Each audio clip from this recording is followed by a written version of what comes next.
What's good YouTube and welcome to Tano. In today's video we go for a trip. Destination: how to build Mirage for level cap, dealing damage cap. So this video will require your maximum attention. Don't skip any part so you achieve the same results. But first let me show you what she's capable of.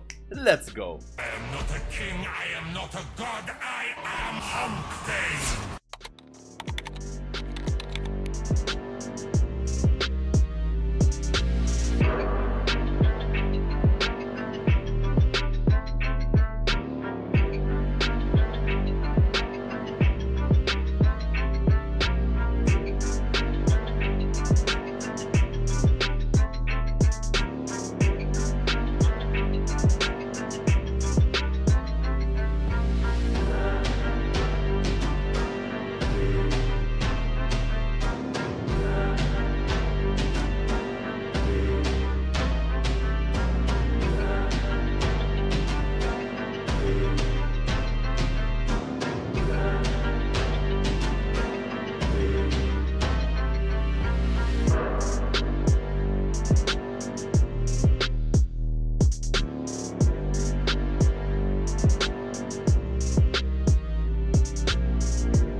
Welcome back Tano. I hope you enjoyed the speedrun. If you did, hit the like button and subscribe for more content, and I'm looking forward to reading your feedback in the comment section below. As always, we take beginners friendly approach for Thanos trying to learn about Mirage or looking for tips and tricks, starting with her passive.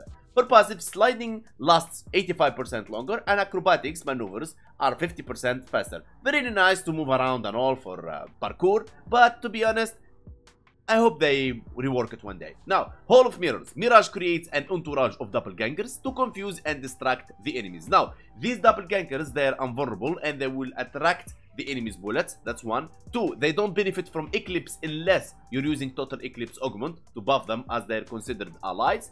Also, the Hall of Mirrors doppelgangers, they will use the jewels from the second ability as another extra cast, but not as effective. And they're really good. I like to use them when I'm using, for example, a primary or secondary weapons. As, for example, in melee weapons like glaive, they don't detonate. They will throw the glaive, but they will not detonate it. And yeah, they're still very awesome when it comes to close range melee, but they don't benefit from combo multiplier. Keep that in mind. Hall of Mirrors Augment, Hall of Malevolence. Hall of Mirror Augment, the damage of your doppelgangers is increased by 5% every time you kill an enemy. And now for Mirage, second ability, Sleight of Hand, and one of the most famous abilities, after Eclipse of course, Bloody Trap nearby objects while conjuring an irresistible jewel that bursts a radial blind if it's in the darkness, or it will proc a radial explosion if it's placed on the light, conjuring multiple small jewels with the help of Hall Mirrors. So, if you have the Hall Mirrors active and then you cast Sleight of Hand, you will cast another jewel, but not as effective and powerful as the main one. Now, what makes this ability famous is the Augment, Explosive Legend Domain. Sleight of Hand Augment. Ammo and orbs pickups are turned into proximity mines that deal 1000 damage with 100% static chance. Now that is a very awesome nuking. It doesn't scale with high level content, but it's really good when it comes to leveling Elite Sanctuary or Sanctuary Onslaught. So yeah. And now Mirage third ability, Eclipse. And just to mention, the video that's showing on the ability, it's kinda old, but I'll explain it really quick. Before the Eclipse rework, when you cast Eclipse, when you move to the shadow, you get damage reduction. Where you are in the light, you receive damage buff. So that's out of the way. Now, when you tap, you're gonna get a damage reduction starting from 75%, capped at 90%, which is really amazing. For the helmet version, you get only 75% cap. You cannot get beyond that. Now, when you hold the ability now, doesn't matter you are in the shadow or you are in the light, alright? You get the damage buff. On Mirage, it's 200% starting, and you can scale it with ability strength. For the helmet version, it got nerfed. It's starting from 75%, which makes the Vex Fury the best additive damage buff right now in the game from Chroma, and everybody moving to Roar. That's why. Now, this ability is really powerful when it comes to Mirage, as it applies twice on Exodia Contagion and on Glaive's Explosions. Awesome. So, you know which weapons benefits the most from it, and let alone, it can benefit from all kind of weapons, primary, secondary, you name it. It's really amazing, and it's very powerful on Mirage hands. It has an augment called Total Eclipse. You technically give the same buff to your allies. Very simple. Now for Mirage 4th ability, Prism. One of the best nuking abilities in the game when it comes to low to mid game. Right. Fires an energy prism that shoots lasers in all directions. Activating again detonates the prism, blinding enemies' foes, dealing radiation damage, makes them confused and attacking each other, makes it really good. Now don't get confused when you have Hall of Mirrors active. The doppelgangers, they will start doing the same animation, but they will not cast Prism. Don't get confused on that. But in the other hand, Eclipse synergize really good with Prism. How? When you use the damage reduction, tap, the Prism consumption will be halved, and if you use the damage buff, the Prism will have like 100% more damage. Really good. And because I listened to my community feedback, you requested I talk about the kit of the Warframe before I for a hand with ability or start modding. First, the passive, out of the way. We don't talk about it. It's useless. Hall of Mirrors. It scales with you to level cap, especially if you're using a close range melee weapon or primary or secondary weapon. Glaives, they don't detonate. Remember that. And it doesn't benefit from combo multipliers. Keep that in mind. Now, Sleight of Hand.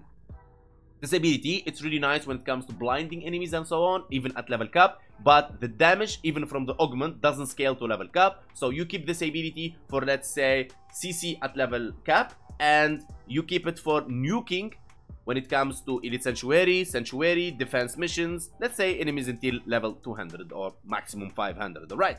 Eclipse. It's a damage buff ability, it's really powerful, multiplicative, it's really amazing on Mirage. On other Warframes, I don't really advise it unless you want to use the damage reduction from it. For example, a shield or charging tanks will benefit a lot from it. Or, for example, even for health. Now, Prism. Prism is really awesome when it comes to nuking at low to mid level game, but at the end game, it doesn't scale at all. It performs as a CC ability. I hope that clears it. And before I forgot, the Total Eclipse is really amazing, and you want to consider using it when you are playing with players and you want to buff them, or you buff your companions. Especially companions can kill level cap right now. Check my channel, there is a lot of videos about companions killing level cap without buffs. So imagine we give them Eclipse from Mirage. So yeah. Now we all know Mirage is very squishy Warframe and dies easy, especially at level cap. We already know that. And now most of the Thanos probably watching this video wondering how I kept her alive for level cap. Right? Not actually looking for the build, because building Mirage is like throwing all the strength in the world, getting high Eclipse, dealing high damage. No, that's not the way. That's for low level content. Now, if you want your build to scale, stick around. Survivability and damage has to be balanced, otherwise you will fail. It's not about showing off your damage to your friends. Now, first thing first, you need to learn about shield gating. Especially if you're a new Tenno, you'll hear a lot of veterans talking, shield gating, shield gating. You're feeling even embarrassed to ask. Worry not, my friend. What happened in Hunkpain channel, stays in Hunkpain channel. Alright. In Warframe, like unlike any other game, if you receive 1 billion damage hit from enemy, you will not die. You will lose your shield first. And when you lose your shield, your screen will glitch, and you will enter something we call gate.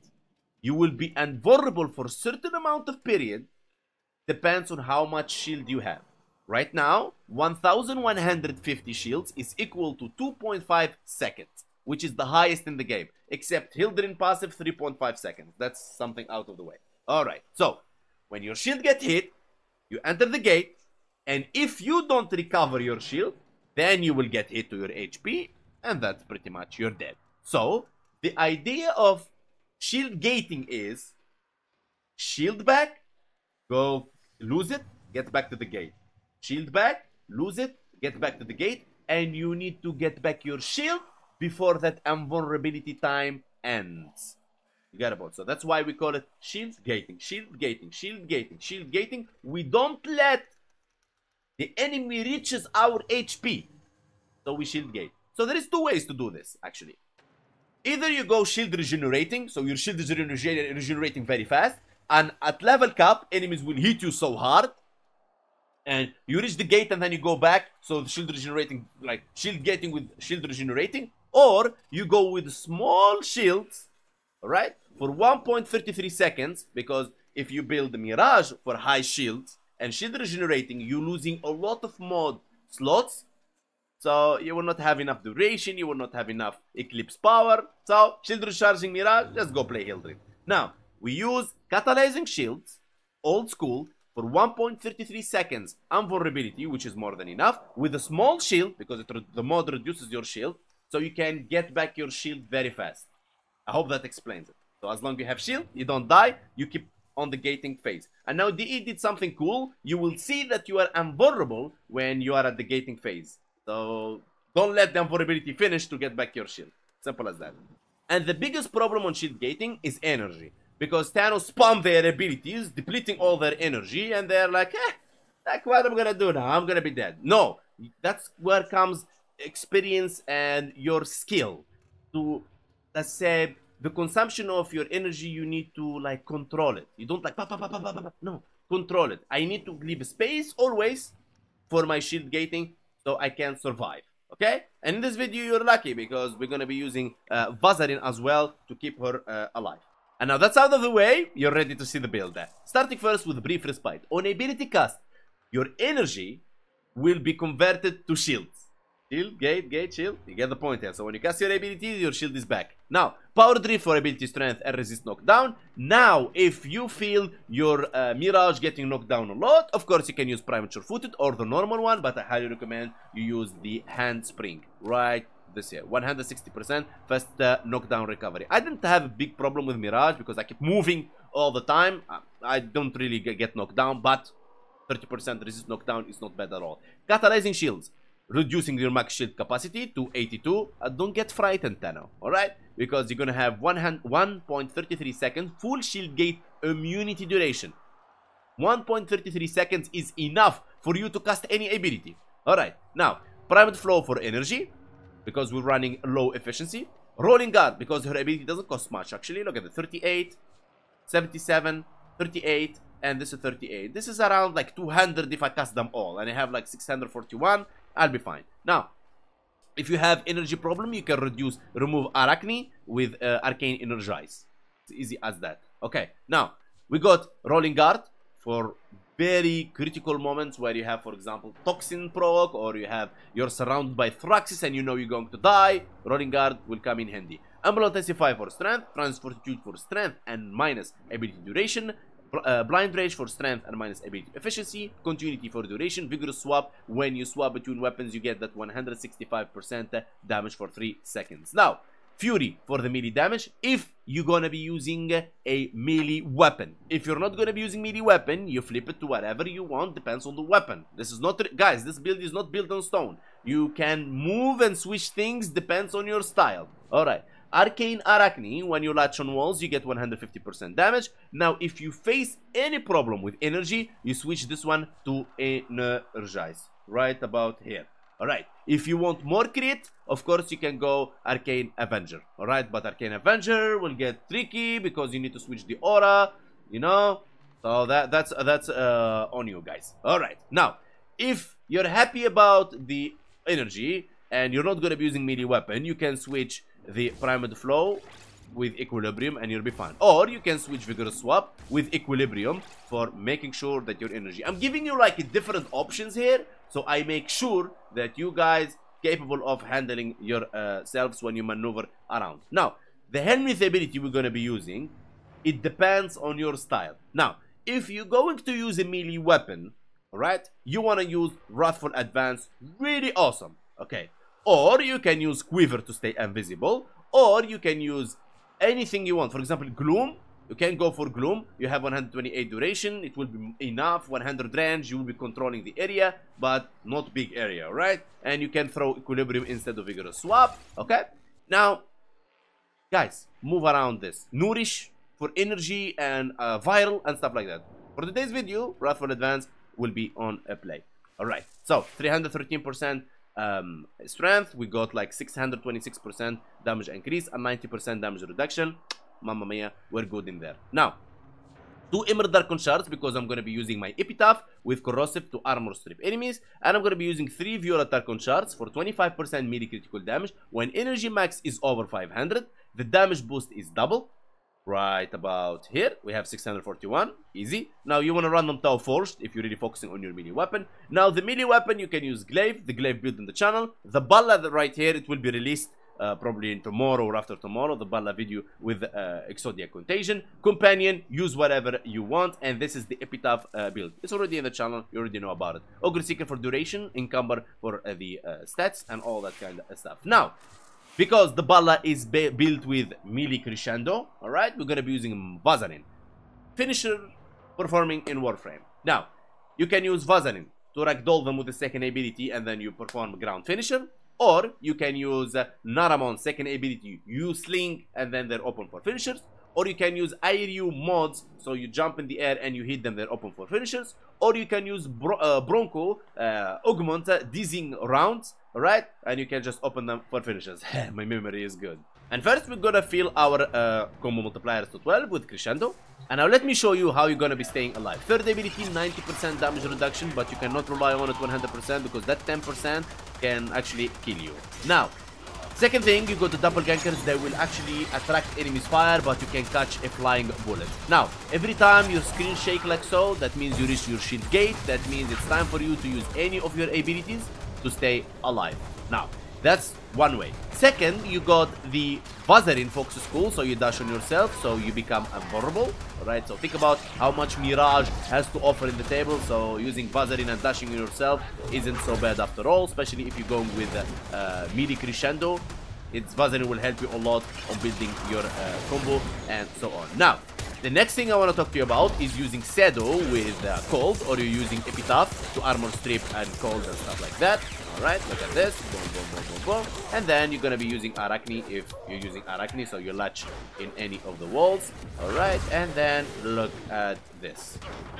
Boom. Now that's what I call damage stealing. Alright? So you maneuver around that until you get a hold of her, and as long as you think of her as a DPS assassin, not a tank, you'll be fine. So let's assume you don't want to use for example, Zoe with Crescendo. Alright, it's okay. You can use my previous Glaive build in the channel. You can check it right about that. Alright, and let's just pause them really quick. Using Eclipse, Wrathful Advance, Latching, and then you can just shkaboom, and they're pretty much dead. Right about there. 26 million, one more time. And now let's like really quick prime them. There you go. Now remember, there is no viral. If I go viral in here, probably I will be damage capping, but I need to use like one of my companions. Look at that. 655 millions, and I got like framed for 1 second, like right there. Now, if you don't want to use a melee weapon, let's assume you don't want to use Wrathful Advance and your melee weapon is not your style, it's alright, don't worry about it, I got you covered. You can replace the 4th ability, okay? You can replace the 4th ability with, for example, Quiver, alright?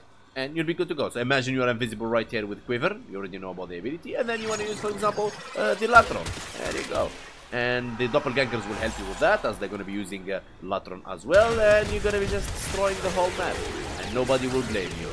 Look at that. Easy as that. With Papa Hand, I get you covered in all directions.